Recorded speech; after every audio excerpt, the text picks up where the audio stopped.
I never have done is log this stuff in any sort of serious way.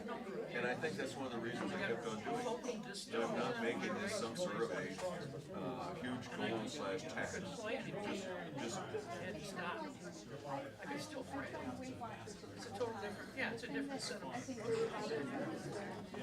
Should I sit? No, I should wait. Yeah, you just come up there and I'll do my thing. Okay, all right.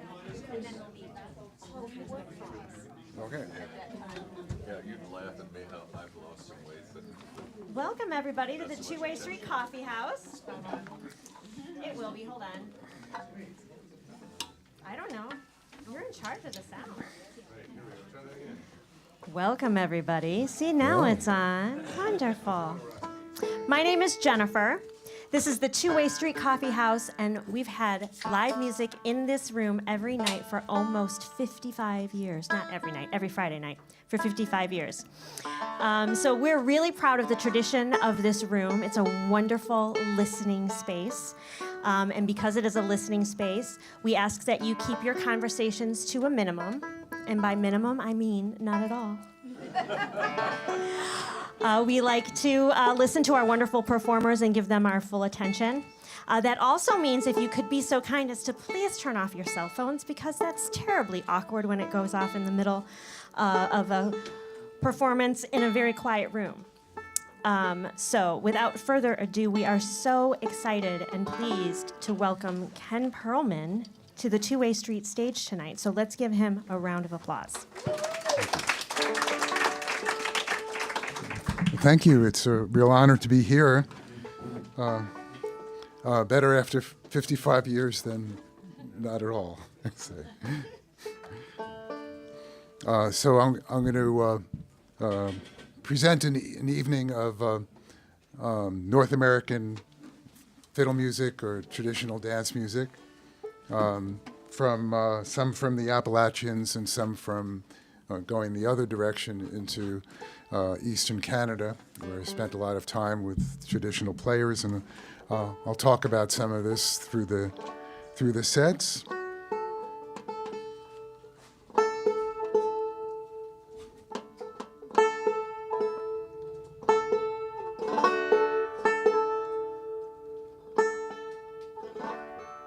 So I'm going to start out with a couple of tunes from West Virginia that I learned from Bobby Taylor, who is a fourth-generation traditional player, one of the founders of the famous Clifftop Festival, if some of you know what that is. And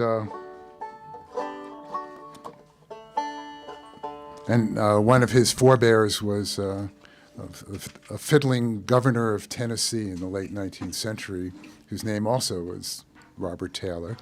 And he wrote a kind of a farewell valedictory book where he says when he left office, saying thank you to various elements of his society at the time, and the chapter on fiddlers is entitled "To My Fellow Sawyers." In case anyone was ever wondering where the fiddle tune Mississippi Sawyer got its name, I think this is going to fall. So anyway, the first tune is called Folding Down the Sheets, and has a nautical theme,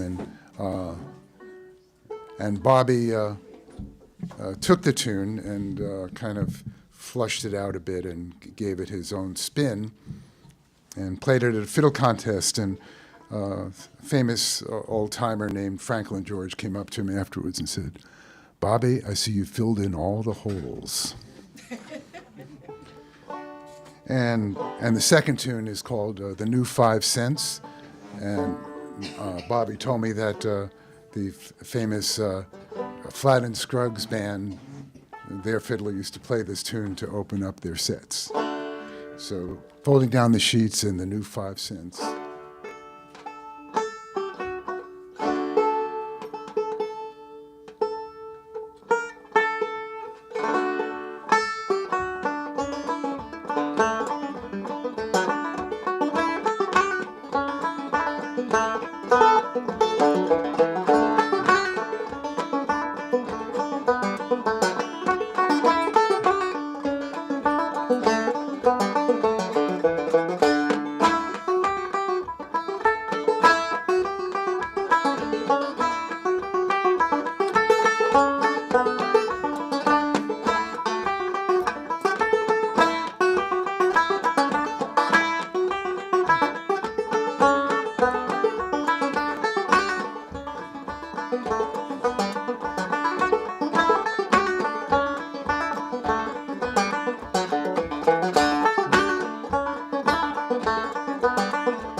Thank you.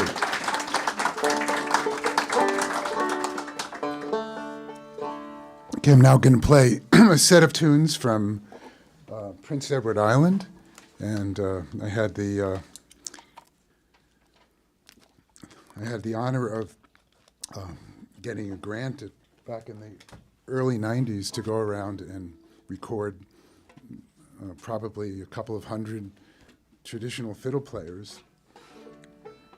And the reason there were so many there was because it was kind of a bit of a place that time had forgot. And they still had a traditional fiddle scene where people danced in the kitchens right into the 1970s. And so when I landed there in the early 90s, there were still fiddlers ranging in age of 40 to 90 who had participated in these dances, and the tunes were wonderful and the style was wonderful. And in the eastern part of the island, across from Cape Breton, a lot of the fiddlers played tunes organized into suites or sets, and in the Scottish style that had grown up largely through the influence of a fiddler named James Scott Skinner. And so this is one of the major patterns is a march, stress, bay, and reel. So it's 3 tunes, 3 tempos, usually in the same key, and the idea is to create a musical tapestry. So the tunes are, we have an 18th century tune, a 19th century tune, and a 20th. So we have Miss Maxwell from the 18th century, Miss Gordon from the 19th century, and the Gordons were big patrons of fiddling, the Duke of Gordon and his extended family. And the idea with the fiddlers who were the recipients of patronage would, of course, then have to compose tunes for the various occasions and important and obscure family members. And then the last tune is by modern fiddling royalty, Jerry Holland, who grew up in Brockton, Massachusetts, and then moved to Cape Breton and became one of the most prolific composers of the style. And his tune is called Robert Stubbard, named for Brenda Stubbard's father, if anyone is familiar with Cape Breton fiddling. So here we go. Miss Maxwell, Miss Gordon, and Robert Stubbard.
Thank you.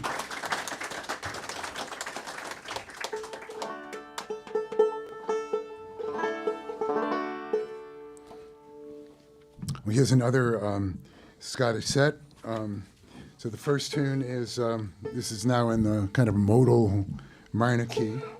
It's a Strathspey called Captain Campbell. And then the Cape Breton Wedding Reel. This was, there was a special step dance similar to, let's say, Highland Fling that the bride and groom would do at the wedding, and this would be the tune that they would play for it. And the idea was that it would start out where the best man and bridesmaid would be paired, and the best man would be paired with the bride, and the bridesmaid would be paired with the groom. And after much leaping and turning, the bride and the groom would, of course, be united at the end. And then finally, I'll end with a modern tune. All the old ones are named after lords and ladies. This one is called Andy Rennick's Ferret, and it's by a piper named Gordon Lincoln.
Thank you.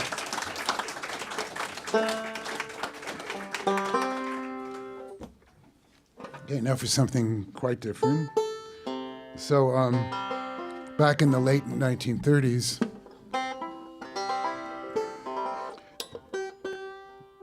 you have the kind of the peak of the hillbilly recording era.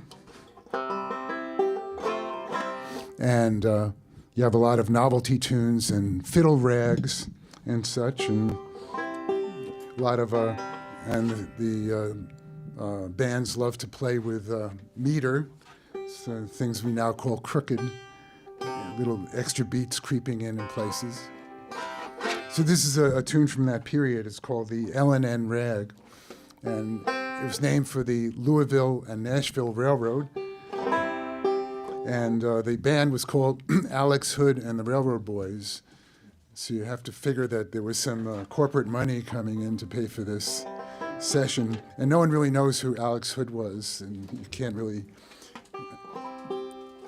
hear him on the recording. But anyway, so he was like perhaps the organizer.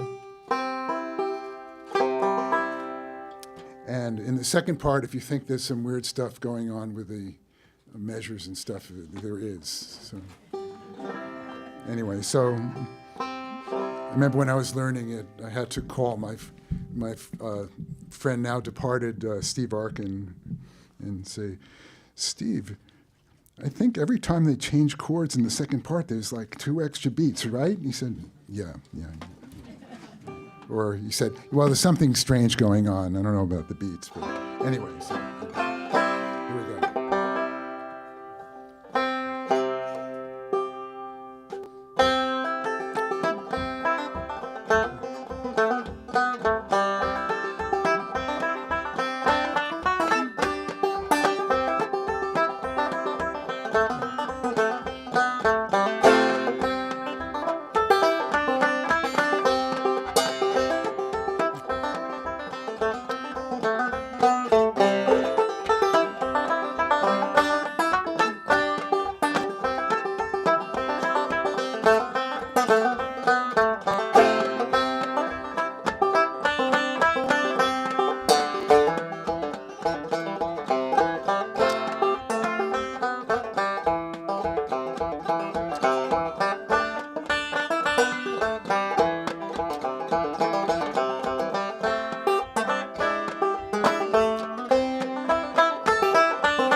Okay, now I'm going to play a bit of a change of pace and play a waltz.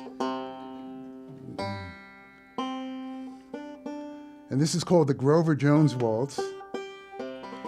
And I learned it from my old performing partner, Alan Jabbour. He passed away almost 10 years ago by now. And Alan learned it from his mentor, the West Virginia fiddler, Henry Reed. And in Henry Reed's community, this tune was known as the Grover Jones Waltz. And it was not known as the Grover Jones Waltz because someone named it for him, who wrote it, or because he played it a lot, but it was named for him because he asked for it a lot. And Alan would always say, so the moral of the story is that if you want a tune named for you, just make a pest of yourself and ask for it at every jam session and concert that you could find, and you'll get the tune named for you. And Grover Jones has one other claim to fame, and it's a little bit kind of like the Jed Clampett story. So he wasn't out hunting for food, but he was out playing horseshoes. And his horseshoe missed the post and hit a shiny pebble. And he said, oh, this is kind of interesting. And he took it home and put it in his little workshop. And after his passing, his relatives took the shiny pebble to a geologist, and it turned out to be the largest free-floating or alluvial diamond ever found in North America. And to this day, it's known as the Grover Jones Diamond. And if you doubt me, you can look it up on Google. It's there. So this is the Grover Jones Waltz. So not only does he have the waltz, but he has the diamond. So Grover Jones is immortal. He's also known for having 15 male children in a row.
Say again?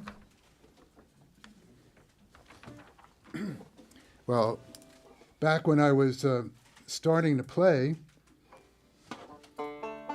I had learned, I don't know, a few tunes well enough to go down to the local jam session and try my hand at what was going on there.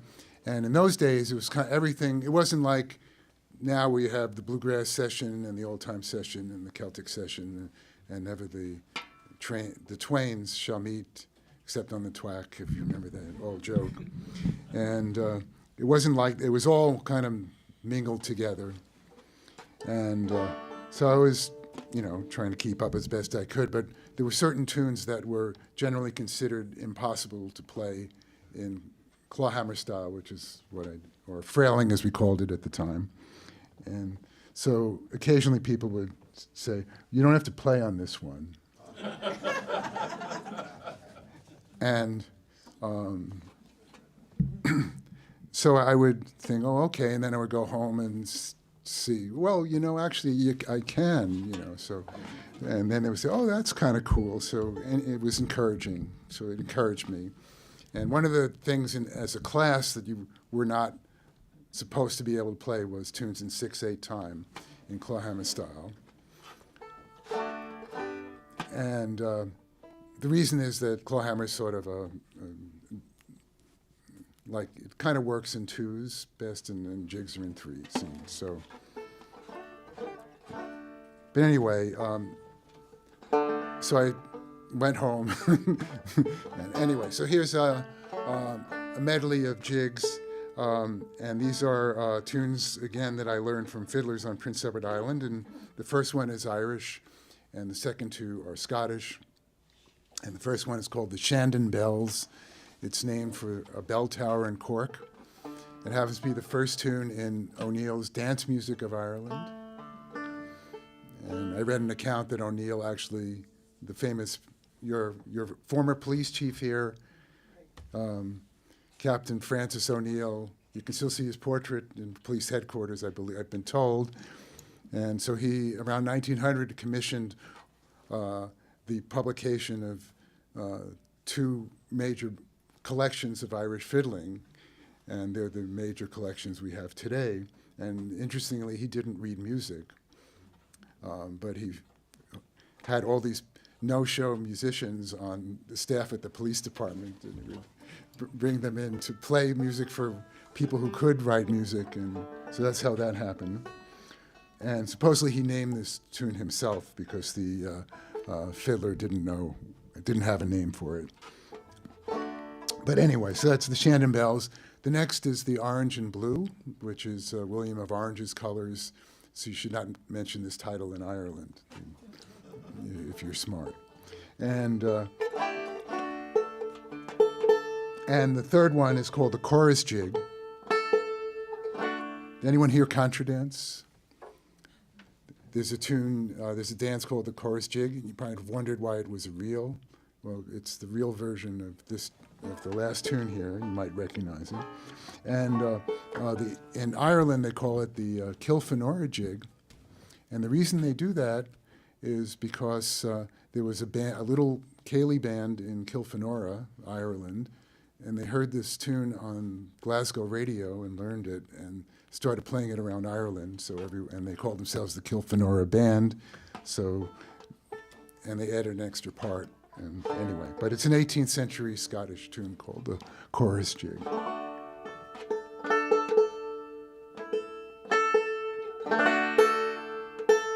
And I heard that story from the daughter of one of the people in the band.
Thank you.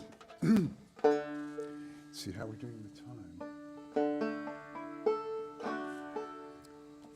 So is that 5 minutes? Oh, okay. All right.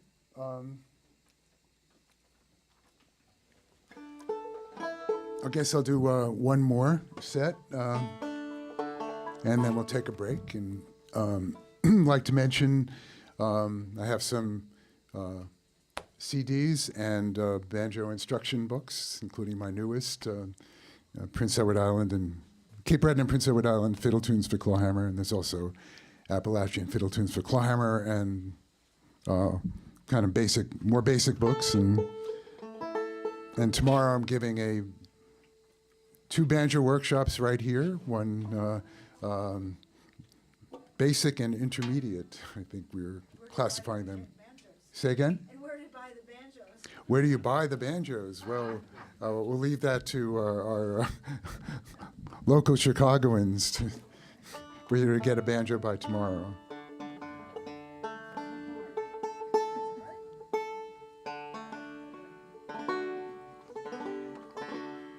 So,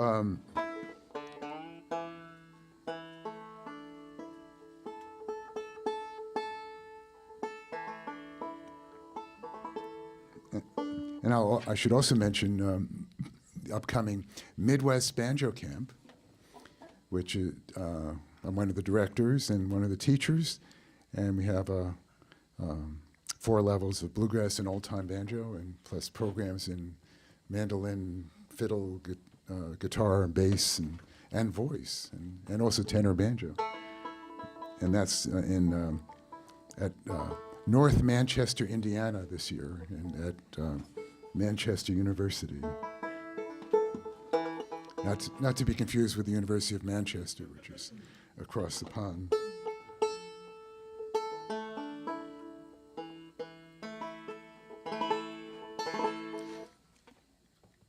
So I'm going to do a medley of Squirrel Hunters and Jerusalem Ridge.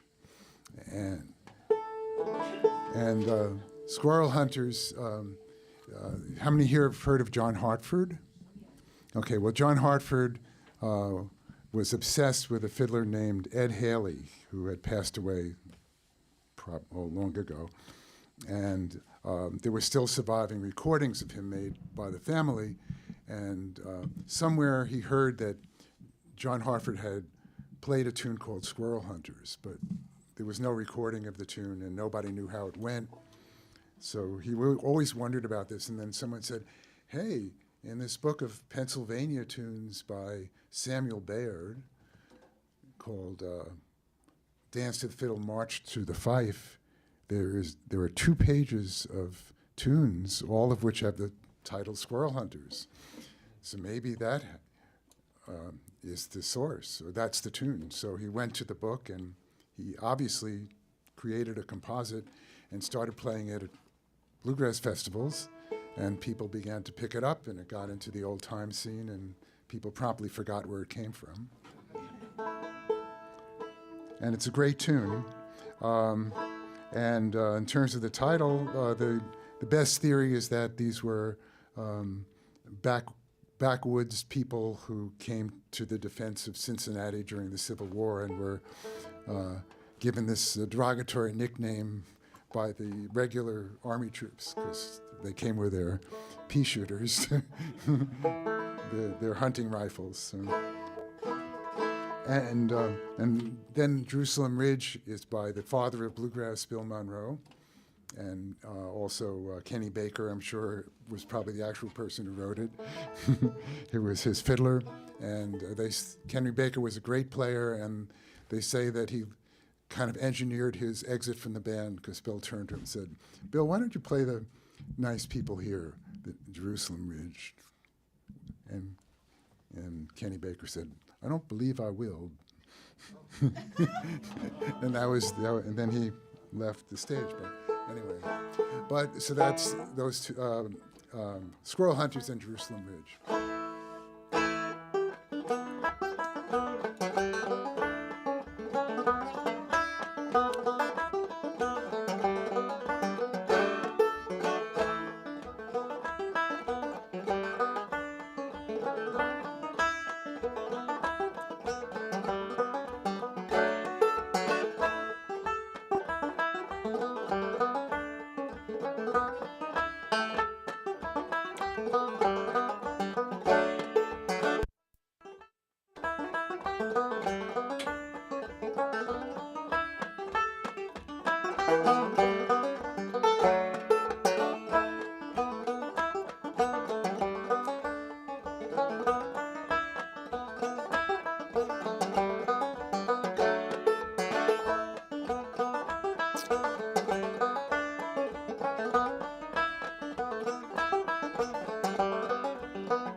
All right, let's give a big round of applause for Ken. We're gonna take about a 10 or 15 minute break. The bathrooms are down the hall and on the left. And as Ken mentioned, he's got all kinds of goodies over here. We've got books and CDs, so please check that out. Refill your snacks and drinks, and we'll be back in about 15 minutes or so.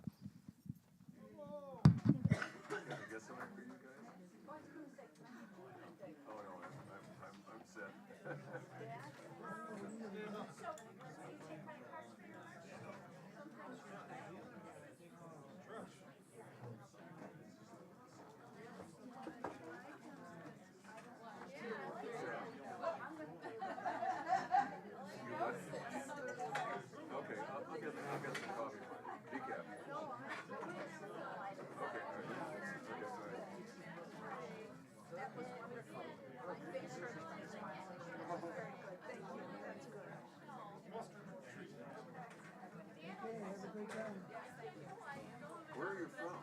I live in Boston. Oh. I just spent time both the last 2 summers in West Virginia. Oh, great. You know where Glen Jean is? Where? Glen Jean? Near Beckley? Yes. All right, well, I was at a scout base, in both cases, about 12 miles away from Beckman. Fiddle tunes have some future. In the area, there's some that reminded me of something.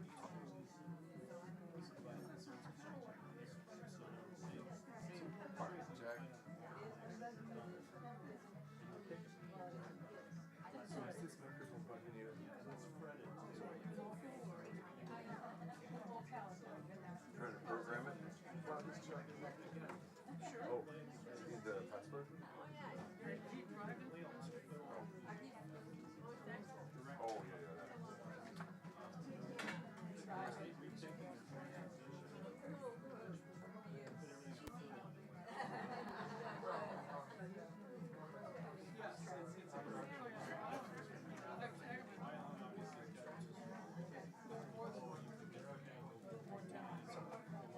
Straight south.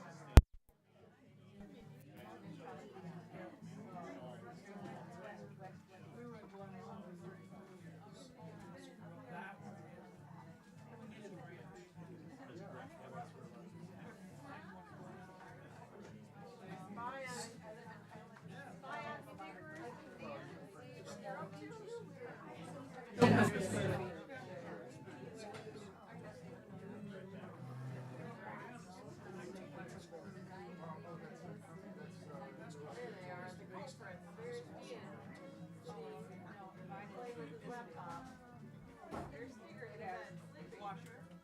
Yeah.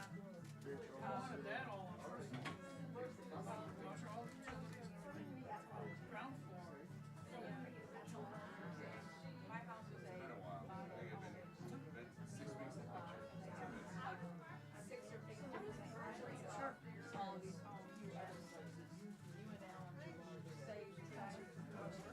Oh, okay.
that sauce was really good.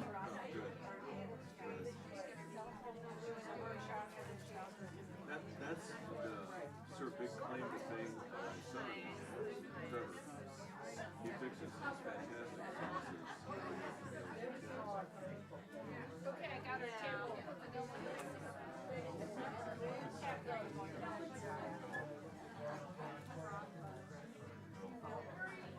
They have a nice selection of teas, yeah.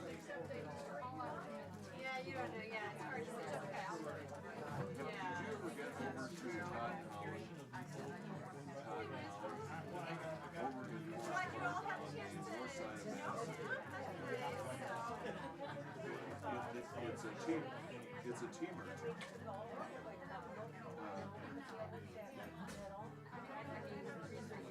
Well, I mean, I'll tell you something funny. I told your dad this already. So I don't know how Pat got connected to that. But so there's this women's group that she's been in for decades called PEO. And so when she'd host the meetings, which would be a couple times a year, she would buy this really nice mint tea, which it cost me. Don't drink too much of it. Well, it was pretty expensive. I have no idea how much. But the funny thing is they have little, some kind of little thing where you can sniff the tea, so you can get an idea of what it's like.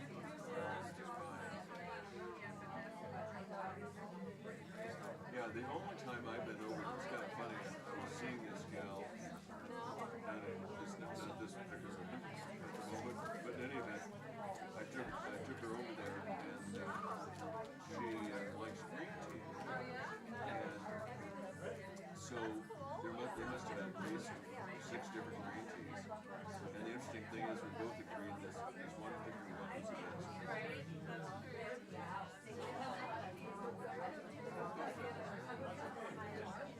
Oh, no, thanks. I'm still cool.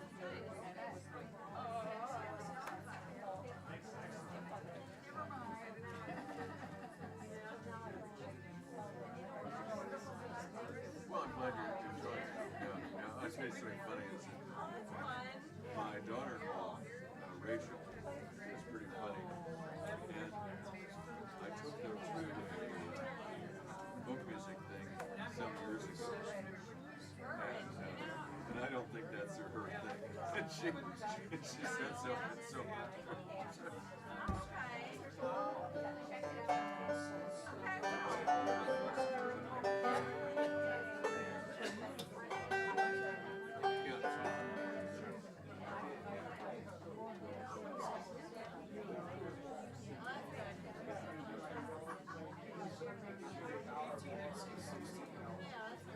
Yeah, I mean, this is really, when you speak of folk music, this is really the more basic, you might say, folk music, as opposed to, most people, if you told them folk music, they think Peter Paul or whatever else. This is more, back to the real roots.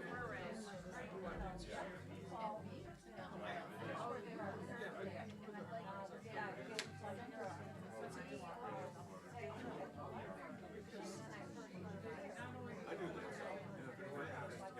One of the things I like to do, I think as I told you, is to be able to see the finger work. I mean, when I was taking Joni, she would want to sit further back. I think part of it is we just didn't relax. Those are the seats as well. But commonly I get here, and I get here like about 45 minutes early. Play my seat.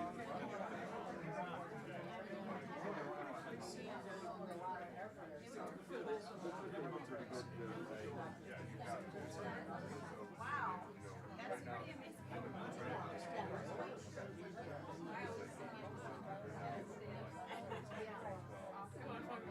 Yeah, I was kind of funny. I've been going through it. It was mentioned in some sort of a thing on the website.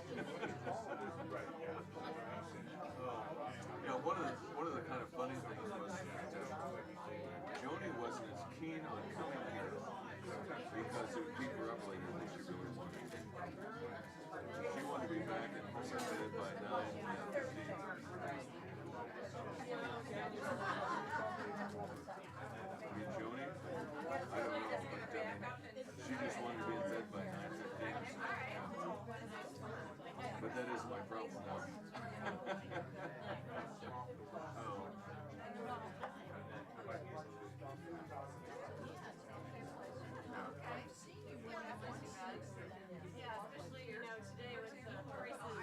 Well, she needed, admittedly, she needed her sleep more than I did. One of the things that I've been doing, at least a couple times a week, is if I don't get enough sleep at night, which sometimes I struggle with a bit, You know how we were talking about Jewel? taking a nap at night. His wife Jessie's watching online. She made Which is what she did. She was, She said Jewel would be really happy to see this concert. So, yeah, then go back to that's kind of an endearing compliment. I raised this up a little bit. It looked like you were struggling. If you turn this, I don't think you should have it. But I thought I turned it up, but then. Yeah, so this I got as tight as I could. And then if you need a higher or lower, I would just say squeeze that in. Move it up like that. But I did move it up, so hopefully it'll be better for you. But, I'm sorry, folks. I'm sorry. That sounds good. yeah, one of the, Emily gave me something that's kind of nice. It's about this wide and about yay long. It's like, sort of like a string. It's kind of heavy. And so what I'll do is I'll wrap it around it like this and then put maybe a blanket over me, like stretch out of the works out. Yeah.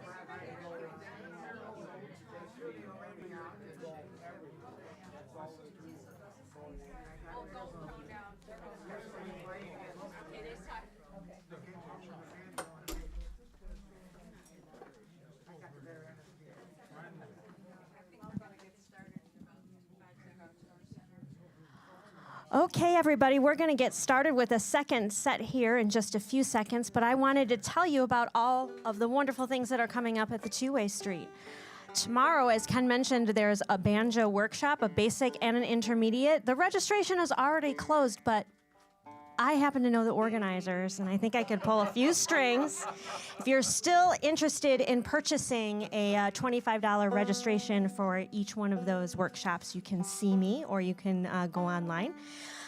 So that's tomorrow. Next week, we have Mustard's Retreat, so you're not going to want to miss that. They're some of my favorites. Then there's going to be a barn dance on April 5th. We don't want to miss the barn dance. And then on April 6th, we have the first concert in our matinee series that we're doing called the Heritage Matinee Series. Mark Dvorak, Ashley and Simpson, hold on, I have too many things, and Sons of the Prairie and Waddle and Daub. We're going to be having, it starts at 3 o'clock, April 6th. And it's going to be all benefiting the Two-Way Street Coffee House. So all of your free will donations will go towards helping, with operating expenses and licensing things that we have to pay. So it's a great way to spend an afternoon and give back to the coffee house. So with that, we're going to get started. I've talked enough. So let's give another welcome to Ken Perlman. Thank you, folks. So I'm going to start my second set with a couple of Appalachian tunes. First one, it's called Billy in the Low Land, not to be confused with Billy in the Low Ground, and which is another famous tune. And it's a tune that Alan Jabbour, my old performing partner, collected from his mentor Henry Reed. And it dates back to at least the 1850s. They've found it in some old tune books. And this was the tune that Alan and I felt most represented our what we had to say musically. And so it was always the tune we started our performances off with, and it's the first tune on our CD, Southern Summits. And And the second tune is from the Hillbilly recording era. It's by fiddlin' Arthur Smith, not to be confused with guitar Arthur Smith or any of the many other Arthur Smiths. And so fiddling Arthur Smith is probably best known for having written Blackberry Blossom, for those of you who know fiddle tunes. And this is going to be the North Carolina Breakdown, which is a cool tune by Fiddlin' Arthur.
Thank you very much.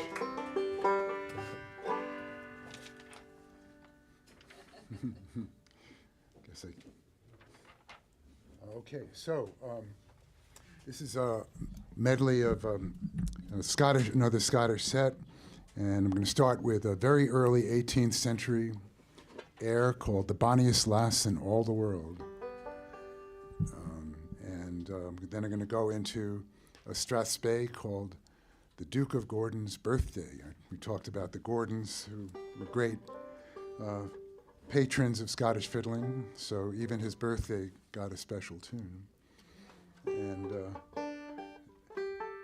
And then I'm going to play two reels from the Acadian part of Prince Edward Island. So the Acadians were largely expelled from Prince Edward Island after what we call the French and Indian War, and the Canadians called the 7 Years' War, 1763.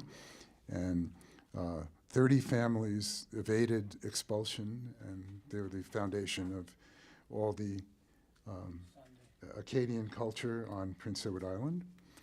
And so you drive down the road, there's only 30 family names, so you drive down the road and you'll see Arsenault, Arsenault, Arsenault, Arsenault, Arsenault on all the mailboxes.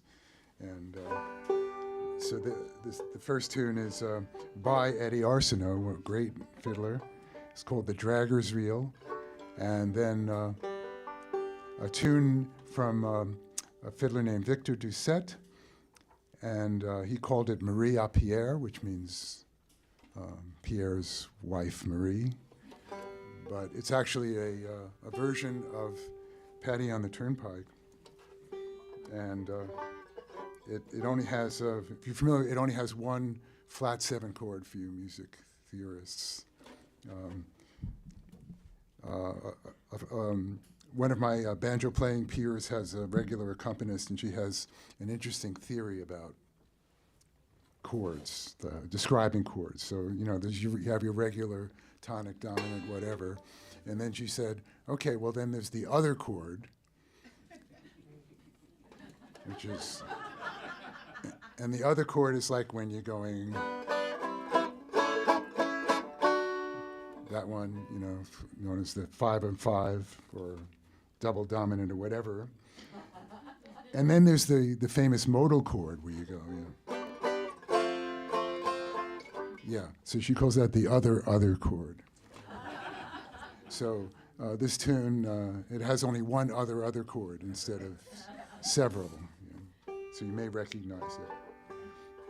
And I should also talk a little bit about Clawhammer, because it occurs to me maybe there are some people here who don't know exactly what it is that Clawhammer is. It comes from Africa, along with the banjo, and it evolved as a way of plucking an instrument where the strings were coming off at different angles, because there was like a gourd with a curved bridge, and it had like a totally round neck, and the strings were tied on. So that's kind of evolved to kind of get among those strings. And then, you know, Europeans came along and they said, well, no, we don't want an instrument with different like strings. We want stratified instrument where we have melody strings and drone, you see. And then we'll put on a flat fingerboard, and then we'll have frets. And so, but we're going to keep this style of playing.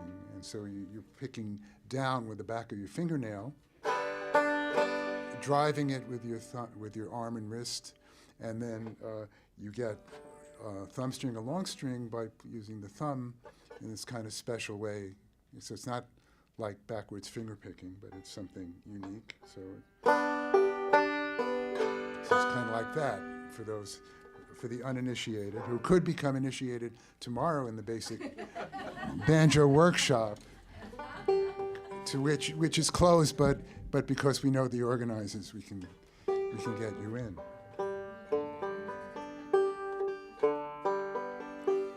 So, anyways, so here we have, to go back to the beginning, Bonniest Duke of Gordon's birthday, and then the Dragger and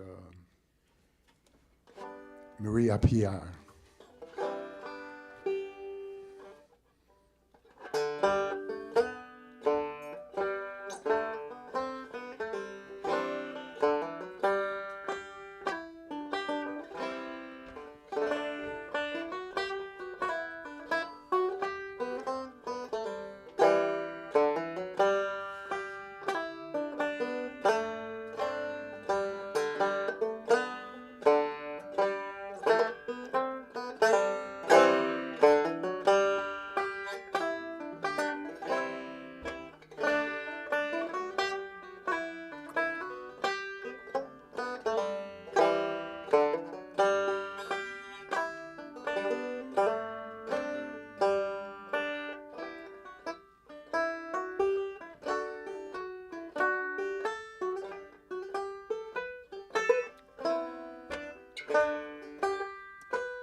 Here's another waltz that Alan Jabbour collected from, this is Fiddlers in North Carolina. The family was called Isom, so this is the Isom Waltz. And it has, changes key in the second part, for those keeping score.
Thank you.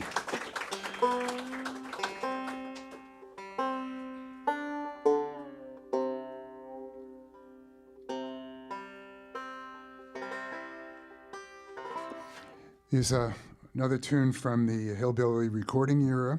This is a fiddle rag, and it was a lot of these bands that recorded fiddle rags in that era came from Texas, and they named their tunes for cities in that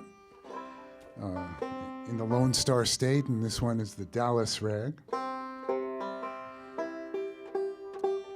And the first group that recorded it in the key of C, and then after that, people recorded it in F. So this is in C and F, not at the same time,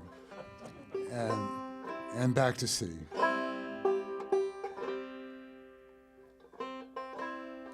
And it has to start with a diminished run.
This is a medley of jigs, again from the Canadian Maritimes. So the first one is called the Royal Circus Jig, and dates to the late 18th century.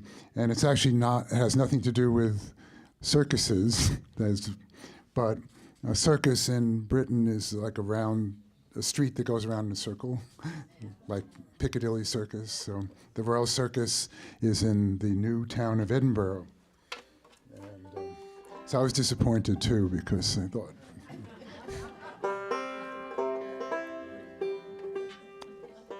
And the second is a kind of a cool modal tune, and it originated in 9/8 time, and they squeezed it into 6/8. And you can tell it sounds a little weird, and its titles were Fig for a Kiss or The Old Dutch Churn.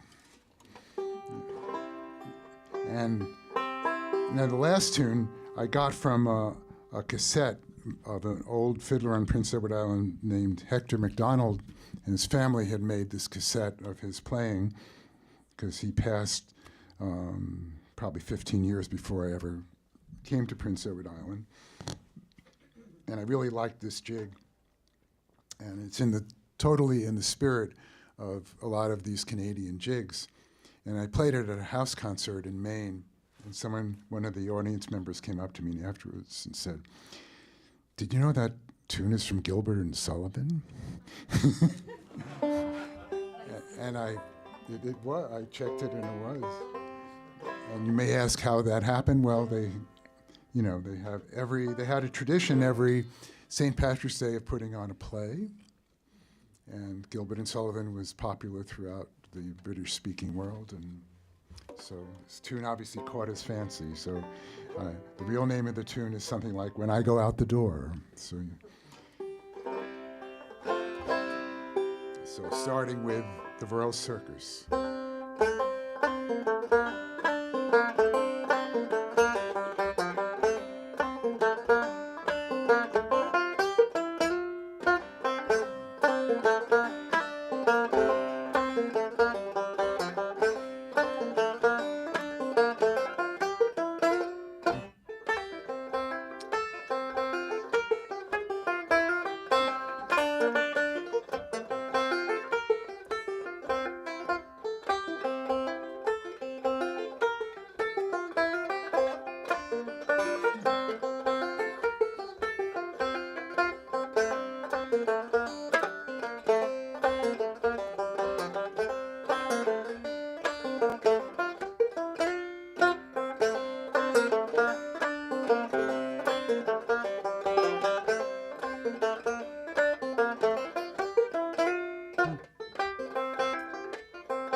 Okay, I'm going to do a little tune from Northumberland. This was a tune originally written for the Northumberland small pipes, which is a bellows pipes.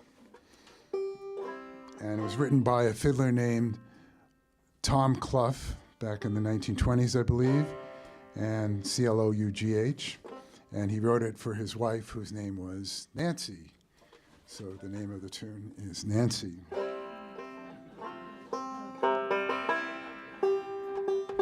And I first heard it when it was brought to, I was at Cornell at the time in the late 60s, and there were a lot of people who later made careers as musicians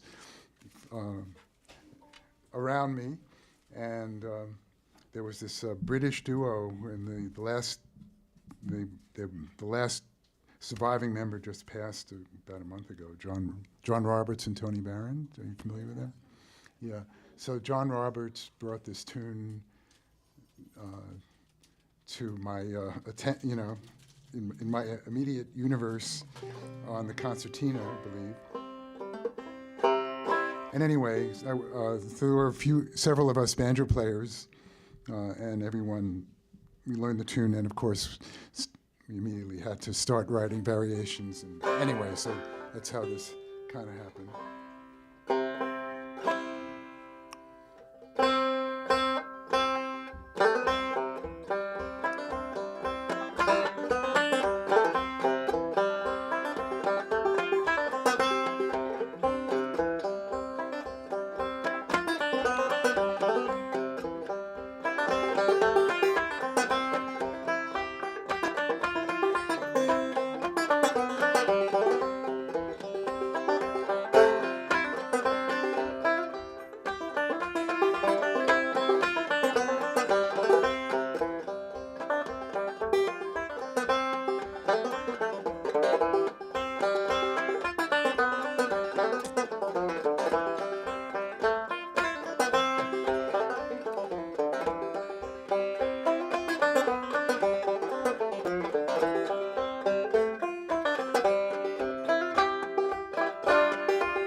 So how are we doing with time?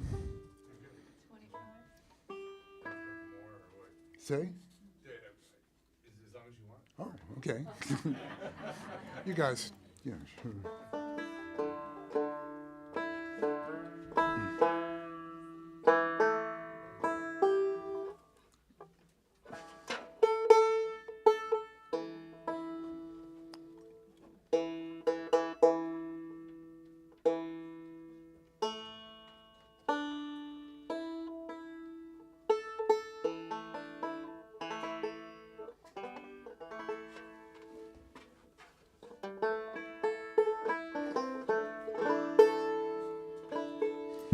Okay, starting with a march It's called Joe McGinnis's March by a great Cape Breton fiddler named Carl Mackenzie.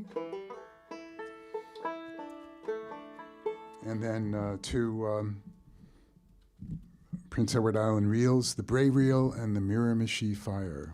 The Miramichi Fire took place in 1825 and burned a large portion of the province of New Brunswick.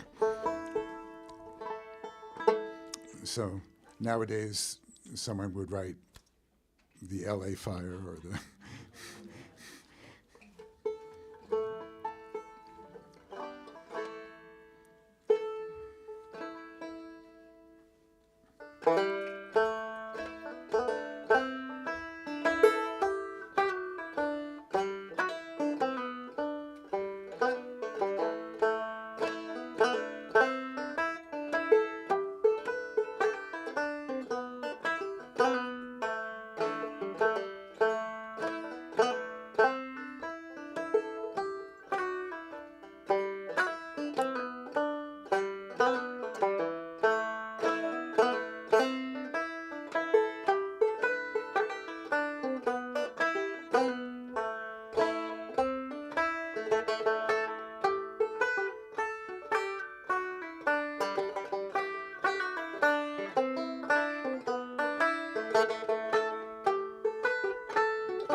couple more.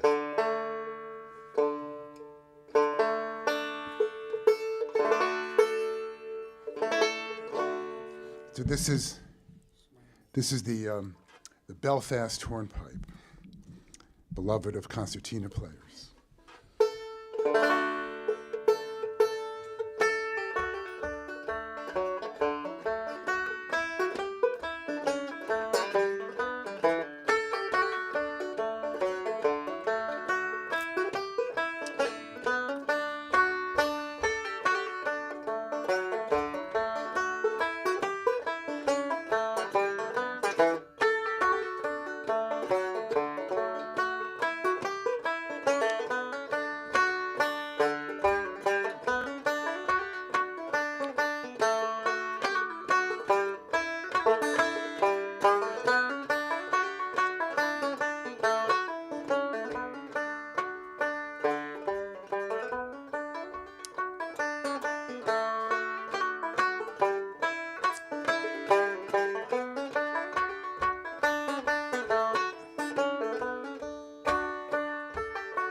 Okay, thank you very much, everyone. This might be my last number, and it's been a real pleasure playing for you tonight, and hope to see you all somewhere down the road. Was this the song that you just played earlier, Pia something?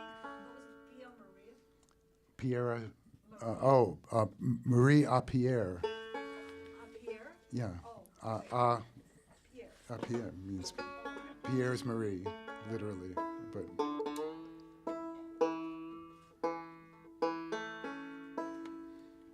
See if we can improve on this a little.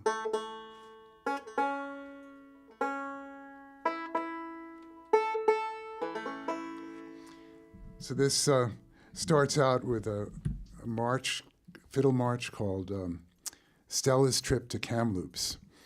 And it was Kamloops, this little city in British Columbia.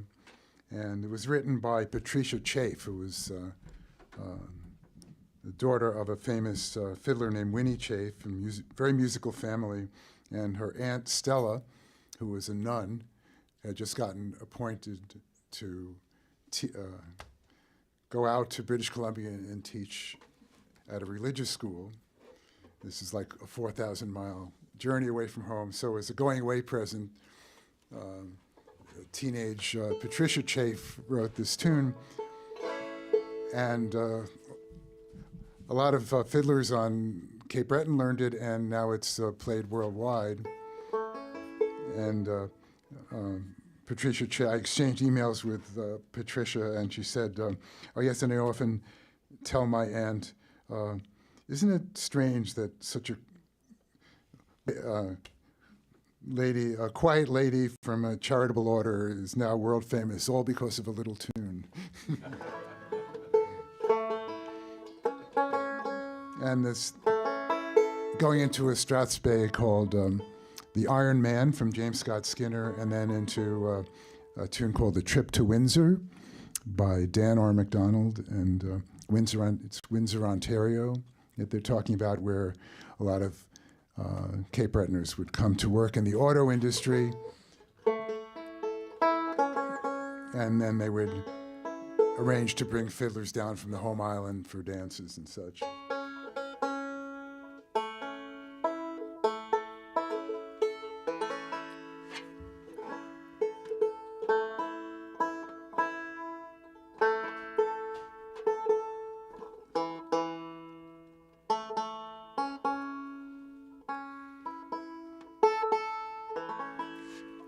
And banjo workshops tomorrow. Midwest Banjo Camp in first weekend in June. CDs and books. And banjo workshops. Yes. Here we go. Ah.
Thank you very much.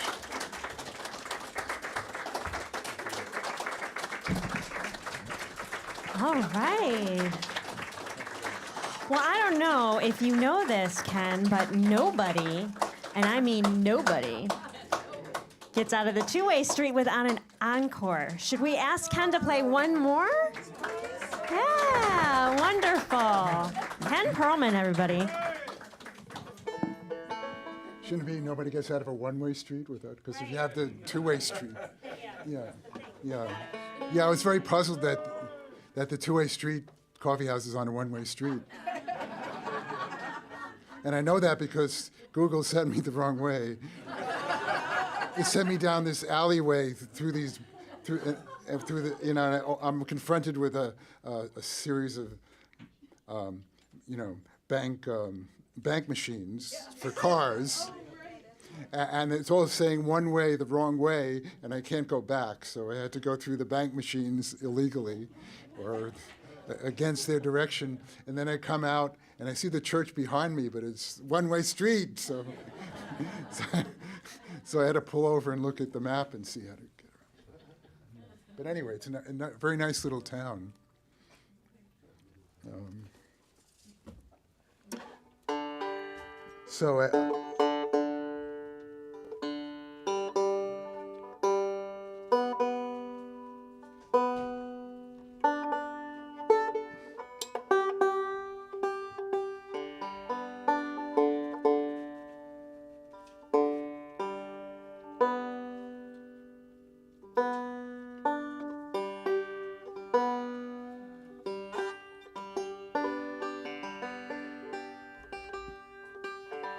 So I'm going to finish with another Henry Reed tune via Alan Jabbour. And this is the West Virginia Rag.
Thank you very much, folks. Thank you. Thanks, Ken.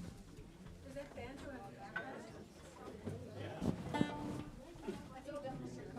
Yeah, hold it back. So were you only plucking with your thumb? Is that correct? Yeah. Oh. I don't see how you do it that fast. Well, Is there much carpal tunnel with banjo players? Not so much with this style. Oh, the other does? Well, if you're doing this, Dump it in the sink. And so what's the other style? Three finger, okay, I didn't realize it was three. I like to, that's why I said I'm up close to be able to see what's going on, but I wasn't absolutely sure that thank you. yeah, it's this way.